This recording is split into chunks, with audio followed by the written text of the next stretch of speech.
রমজান মাসের আদব রক্ষার্থে প্রথমেই যা বলবো, ইফতারির যে আয়োজন, ইফতারির আয়োজন কম করতে হবে। ইফতার করার যে আয়োজন আমরা করি তাতে দেখতে পাওয়া যাচ্ছে এত রকমের খাওয়া দাওয়া, এত রকমের ভাজা পোড়া, নানান রকম ফলমূল থেকে শুরু করে ঘুগনি, মুড়ি, চপ, পেঁয়াজি দিয়ে থালা প্লেট ভর্তি। এমন খাওয়া খাচ্ছেন যেন মনে হচ্ছে তারাবিতেও উঠা বসা অসুবিধা হয়ে যাচ্ছে। ইফতারি হালকা ফতলা করবেন, ইফতারি অল্প স্বল্প করবেন, প্লেন জল খাবেন, খেজুর খেয়ে ইফতার করবেন, শরীরটা ফুর্তি থাকবে। 2 নম্বর হচ্ছে সাহারি অল্প খাবেন। এমন খাওয়া খাবেন না সাহারিতে যে আপনার সারাদিন যেন ঢেকুর উঠবে। ঢেকুর না উঠার জন্য আপনাকে অল্প করে খেতে হবে। উদর পূর্ণ করে খাওয়া চলবে না, জল খাবেন। সব মিলিয়ে একটা পরিমিত পরিমাণ মতো খাদ্য খাবেন। 3 নম্বর হচ্ছে মসজিদে ইফতার করবেন। মসজিদে ইফতার করার অনেকগুলো দিক আছে, অনেক ভালো দিক আছে। যেমন বাড়িতে ইফতার করে মাগরিবের নামাজ ধরতে পারছেন না, অনেকের রাকাত ছুটে যাচ্ছে, অনেকে নামাজ পাচ্ছেন না।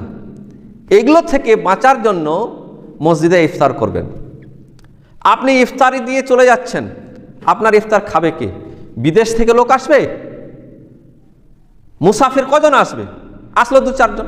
কিন্তু আপনারা প্রত্যেকেই যদি নিজ নিজ খাবার নিয়ে এসে মসজিদে ইফতার করেন, তাহলে ওই 2 জনের খাবার থেকে 3 জন হবে, 3 জনের খাবারে 5 জন হবে, 5 জনের খাবারে 10 জন হবে। ইসলামী একটা শেয়ার আছে। মুসলিম সমাজের একটা বৈশিষ্ট্য হচ্ছে রমজান মাসে আমরা ছোটবেলায় দেখেছি যে আধ ঘন্টা আগে দাঁতন নিয়ে ঘোরাঘুরি করছেন। আজকাল তো সেই দৃশ্য দেখা যায় না। কে রোজা পালন করেছে, কে সিয়াম পালন করেছে, কে সিয়াম পালন করেনি, কিছু বোঝা যায় না। তাই আপনারা রোজা সিয়াম ভঙ্গ করবেন, অর্থাৎ ইফতার করবেন মসজিদে এসে।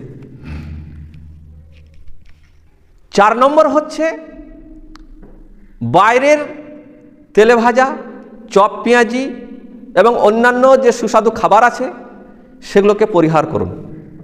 কারণ অভিজ্ঞতা থেকে বলছি, একই তেলে ভাজছে মাংসের চপ, ডিমের চপ, পেঁয়াজি আর নানান যে চপ হয়, কাটা মাংসের চপ। আপনি গিয়ে বলছেন ভেজিটেবল চপ দেন, ওই তেলেই ভেজেছে, আপনাকে ভেজিটেবল চপ দিয়ে দিচ্ছে, সবজির চপ দিচ্ছে।